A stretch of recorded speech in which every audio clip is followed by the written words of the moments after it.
What's going on, everybody? Welcome back to the YouTube channel God Will Do It For You. My name is Steven. I hope everyone's having a great day so far. And what we're going to be talking about is Satan will try to prevent you from walking into your destiny. And that could be many different aspects. That could be marriage, a particular goal that you have in mind, or a dream, a particular work position that's coming for you that's going to lead you to being able to make a real difference, or even ministry. Whatever the case may be, Satan's job is to prevent exactly what's coming, because he knows what God has coming for you. And especially with marriage, Satan does not want a covenant made with God. That's what he is after, especially with marriage. He wants that covenant to never be created with God. He knows it wins souls. Satan knows even once the marriage is actually in place, he tries to come after it in the beginning stages, so that way, again, it has no chance of true success. And when we have to realize this is that even with Jesus in the Bible, Satan knew what Jesus was going to do for humanity, and this is why Satan kept on offering him deals, and even took him to the top of the mountain and said, look at all these kingdoms, they'll all be yours if you serve me. And you see, he even made a deal with Jesus, because he said he didn't say that he didn't have to not serve God. He just said you have to serve me as well. And that's what Satan will do with you. He will try to negotiate with you, so to speak, and to make you not step into exactly who you are to become. I know a lot of us are wanting things and desiring things, and even have goals that we are actively working towards. Satan does not want the success, because he knows that these things will glorify God, especially if you serve God. He knows that if you step into who you are going to be, it's going to be a lot harder for him. At that point, he's going to be attacking your mind, attacking your surroundings. When he knows that you're solid on your end, he is going to do everything he can in waves. That's what I've experienced. It's usually in a wave of activity that he will try to persuade you to not continue in the positive direction that you are. Let's say you've shook a particular habit. Let's say you used to drink a lot or smoke a lot, whatever the case may be, and now you stopped. Certain situations may be created just to see if you will relapse. Or like, you know what, you only had one, you're fine, right? It's okay to have another when you're handling yourself just fine. And usually Satan is very strategic at what he does. He usually comes at it with a slow kill. By the time you realize that you're back into the bad habit, or whatever the case may be, you realize there's actually been a particular time period of it happening, and it just gradually increased at a rate that you didn't recognize.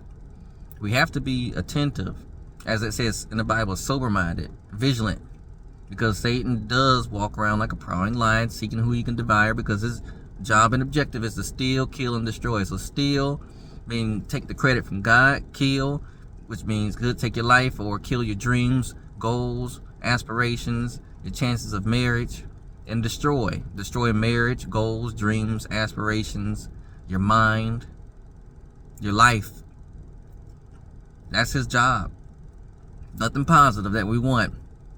And especially when we are working towards our goals, now more than ever, we need to make sure that we don't allow anything or anyone to come and, to basically stop it, or to be an impediment of that success. I hate to say it that way, but, let's say you're talking to someone and, they're like, hey, wouldn't it be great if we did this and that? And you're like, yeah, but, if we did that right now, it's going to take away the time for me to be able to do this. And if they're giving you an ultimatum, you have a decision to make. Because believe it or not, I hate to say it this way, but if you're successful in what you do, trust me, you'll attract whoever you want of some quality is at that. And it's not like that's the last person in the world. We can't allow certain wants and desires to overshadow the true objective and the goal, especially God's will that he has over your life. Some things can wait. And I know sometimes people look at being alone and this and that and this and that, or, looking at what people do on social media. And even if you aren't, great if you aren't, But the main thing is that when it comes to God's will for our life, we have to make sure that we are putting forth the effort to stay focused. You know, I was just in the gym and this gentleman was talking to me about my food business, and he was like, hey, don't let anybody come in between you and what you're trying to aspire. He said, you got the right mindset. He said, the mindset is right. He said, just make sure that you stick to the goal, because some people will come into your life and, you know, they'll offer you, you know, hey, this looks good. But if it deters you from the goal, you got to make a decision. Do you want the goal or do you want the relationship? You know, there's a time and place for everything. You know, God has a specific way of doing what he does for us in his life, and that's why the timing of God is really great and impeccable. That's why I made the last video about the timing of God and how it's impeccable, because God knows what he's doing. But when we want to move ahead of what he desires for our life, we can mess things up and then we don't get nothing. Because maybe that particular person is actually attracted to your desire and fulfillment of your goal and things of that nature. Not looking at the negative of what they can get out of it, because, you know, in order for them to even get anything out of it, they got to be married to you. But I'm looking at the positive side of that, is that they're attracted to your drive and this and that, but in the midst of the pursuit of the relationship, it all falls apart. Now you lost that person, now you lost the goal, and now you're just sitting there. We have to make sure that we stay focused, because the enemy knows what we like, and he's going to send it your way, whether it be money, woman if you're a man, men if you're a woman, your vices, you know, opportunities that take you away from what you initially planned in your life. Whatever the case may be, the enemy is very strategic. Look how he tried to break down Job, tried to destroy him. And sometimes we have to stay so strong and planted in our faith and stay focused in the goals and the will of God that we have over our life, that we have to make sure that we are vigilant from these devices. Satan's job is to take and prevent, because if you can prevent something from happening, it never has the chance to grow.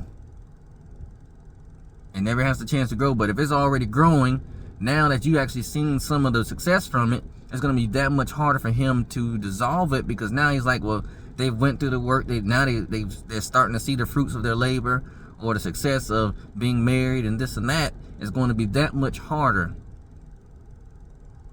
So my aim with this video is, if you have the desire to really do something in your life, if you feel like your life has a purpose, if God has given you a specific task, if you have specific goals, whatever the case may be, stay focused. Stay focused, because Satan will do everything in his power to try to prevent you from walking into your destiny. But if you stay focused, stay planted in God, trust me, seek the kingdom of God first, and everything else will be added upon to you. Promise. That's just how it works. I believe in the words. That's why I'm promising it, because I believe in the Bible. So unless God, you know, which we know he's not a liar, says that in Hebrews, then I know that the promise I'm making you is legit. So I hope this video has been a blessing. It's nice, short, and sweet. But if you feel led to like, share, subscribe, definitely do so. Otherwise, until next time.